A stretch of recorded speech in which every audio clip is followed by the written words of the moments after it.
The road to payback is here. Welcome everyone to the second episode on the road to payback.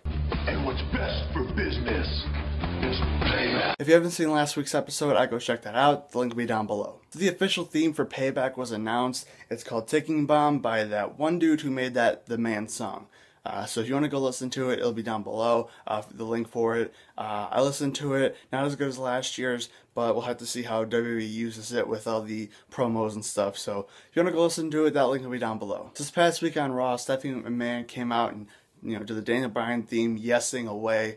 That was the funniest thing ever. And she basically said, I'm not going to strip Daniel Bryan of the title. I wanted to, I thought about it, but Daniel Bryan's going to strip himself from the title. He's going to take that title, this one right here, well, not that one, but he's going to take that title, just rip it off himself, and throw it to the fan in the second row. So, next week on Raw, basically, Daniel Bryan is going to have to give up the title, which I think is it's perfect. It works, it's a good thing to do, and I won't be, mad about it. Daniel Bryan just got neck surgery. It was successful, so let's not screw it up. Let's give him, 2 months off, 3 months off, whatever. Let him rest up. Let him, do whatever he has to feel better. Don't have him wrestle so he doesn't hurt himself, possibly again. Have him come back at SummerSlam and beat the champion there. Or, if they have other plans or whatever, then go with that. But I think that they should have a match at Payback for the vacant title, have it Kane versus someone else, or have a triple threat, or I don't know, give Triple H the titles, I don't care. Just strip the title off Daniel Bryan, have him rest up, because I'd rather have him rest up than see him at Payback. Even though, you can't do the yes and everything, but I'd rather have him better and, feel good and be able to, wrestle than messing up something, on an accident. Let's say he, falls the wrong way and he makes it even worse his neck. You don't want that to happen, so I think stripping the title off Daniel Bryan and then having him return at SummerSlam would be a perfect thing, and I just think that that's what they should do if they don't want Daniel Bryan to get hurt. But we'll have to see what happens on Raw this next week, and we'll have to see, who comes out, what Stephanie McMahon says. I don't know what's going to happen. We'll have to see on Raw this Monday. So, what do you think about Daniel Bryan? Do you think it's a good thing if they strip the title off of him? Who do you think he's going to wrestle at Payback? Comment down below. Also this week on Raw, they had a Beat the Clock Challenge match to see who was going to face Bad News Barrett at Payback for the Intercontinental Championship. I really like Beat the Clock Challenge matches, that and Championship Scramble matches. They should really bring back those because those are fun too. But basically, it's going to be RVD versus Bad News Barrett.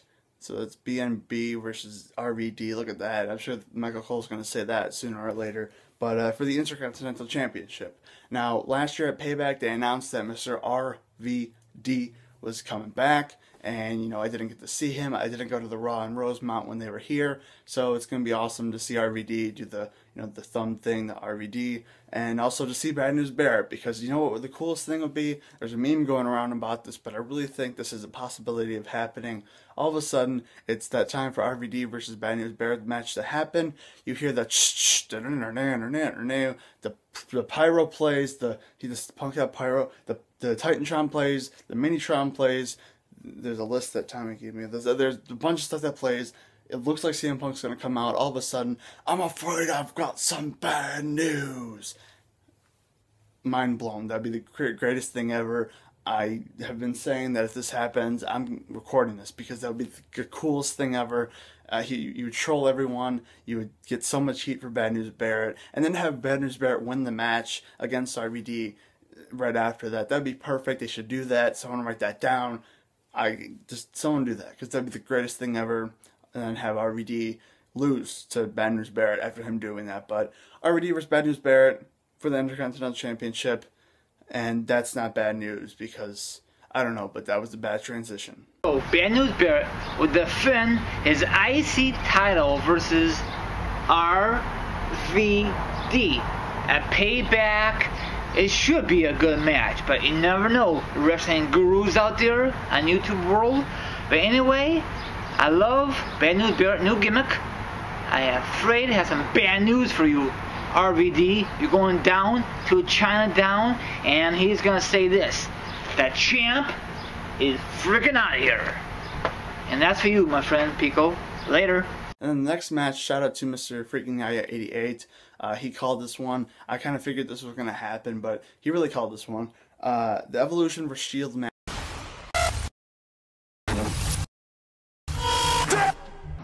Hey, what up everybody, Steviebreech coming to you here today. It's glad that we're talking about some main event style wrestling here for you at the Payback pay-per-view. More than likely, it is looking like Alicia Fox is going to step up and become the #1 contender to the interim Divas champion right now. Paige, this girl is lucky enough to be holding the championship. She's got some fluke wins running around ever since she's came up and debuted out of NXT. Honestly, in my opinion, Alicia Fox is at the top of her game right now. She's more fired up than she's ever been. You can see her going off on everybody. She knows she's championship material, and she needs to get the rest of the WWE behind her. At Payback, no doubt in my mind, Alicia Fox is going to step up, and she is going to become the Divas champion for the first time since 2010. It's a travesty, and it is just a crime that she's been held down this long. Finally, she's out of this tag team with Oksana, and she's able to show her single skills for once again, where the title was stolen from her by Maurice and Eve back then. But it's going to be Alicia Fox's night to shine at Payback. Match is now going to be a no-holds-barred match. We saw the match at Extreme Rules. That was nuts. This one is pretty much, no holds barred. That's crazy. You're going to have things flying all over the place. You're going to have, Seth Rollins, jumping off the building. You're going to have Daniel Bryan's not even in the Shield. You're going to have Dean Ambrose. Just this match is going to be awesome. It's going to be probably better than the Extreme Rules match. I can see that happening. Like I said, that Extreme Rules match was nuts. If you haven't seen it, I'd go check it out. Because at Payback, you're going to see something 10 times better. And I can't wait to see Batista just because I haven't seen Batista really at all. I think this is going to be the first time I'm ever seeing Batista live. He won't have the his normal theme at all, but it's okay because you get to see Evolution here. The Evolution is a mystery, so that's going to be nuts. No holds barred. Shield versus Evolution, and Seth Rollins is probably going to jump off the the Titantron. Yeah, let's do that. Someone write that one down too, because maybe that will happen. So the last official match that was announced for Payback was John Cena versus Bray Wyatt in a last man standing match. Now this match is going to be awesome. I can already tell. First off, Bray Wyatt's entrance. I cannot wait to see that. I can't wait for him to say, Rosemont, we're here. Well, he'll actually say Chicago, but, Chicago, we're here. That's going to be awesome. And then just to see the entrance and the clapping and the John Cena sucks, just the whole entrances. I like entrances if you haven't, figured that out. But the Last Man Standing thing has been one of my favorites ever since this show right here. No Mercy 2007 with Triple H versus Randy Orton. Triple H fought 3 times on this show. If you haven't seen this show, go watch it on the network. But I've watched this a lot of times. But this was also, Chicago, or I think they called it Rosemont at the time. But the main event was the WWE Championship. Triple H versus Randy Orton Last Man Standing match, and watching that show, I've seen it 100,000 times at least, and that main event I watch all the time, and it's so much fun. The Last Man Standing. So this Bray Wyatt versus John Cena Last Man Standing match is going to be so much fun for me at least, and it's just going to be awesome. You're going to have the counting of the 1, 2, 3, 4, 5, 6, 7, 8, 9, 10, and just to to see who doesn't get up.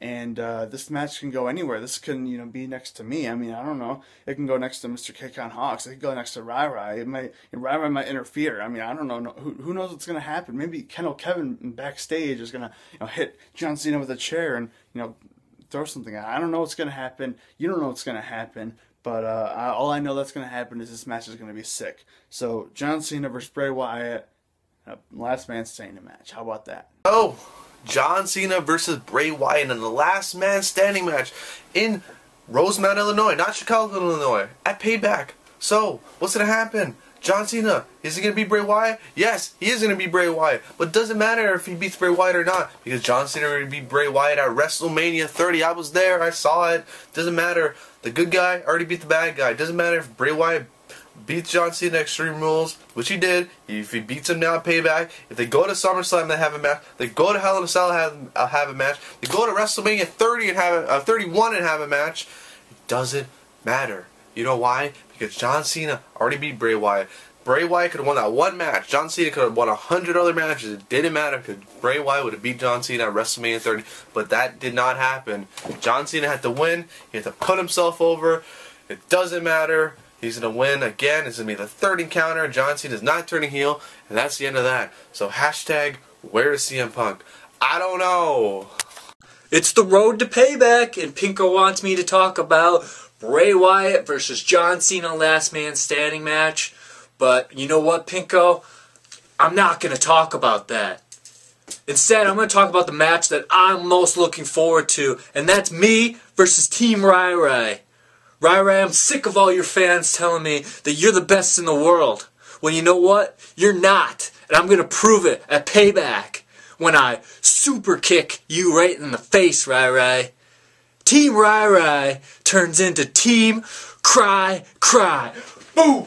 Boom! Damn, dude. So that's about it. If you have any comments on what I should add or change or anything, leave them in the comments down below. And yeah, that's about it. And like this rock on Facebook. Follow these crayons on Twitter. I'm wearing the shirt to Payback, but you can't buy it anywhere. And don't be a lemon, be a rosebud.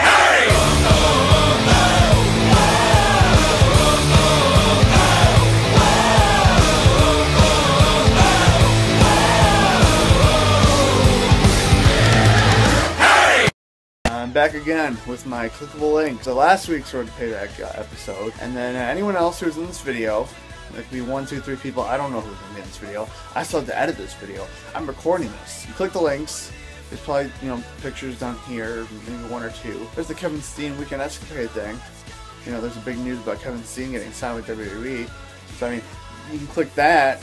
I don't know what it's going to do. It's probably going to pause the video, but you can still click it. Well, I'm done. Bye. See you later. See you never. And I'm out of here. I'm just kidding. I'm back, but I gotta stop the camera. So click the links.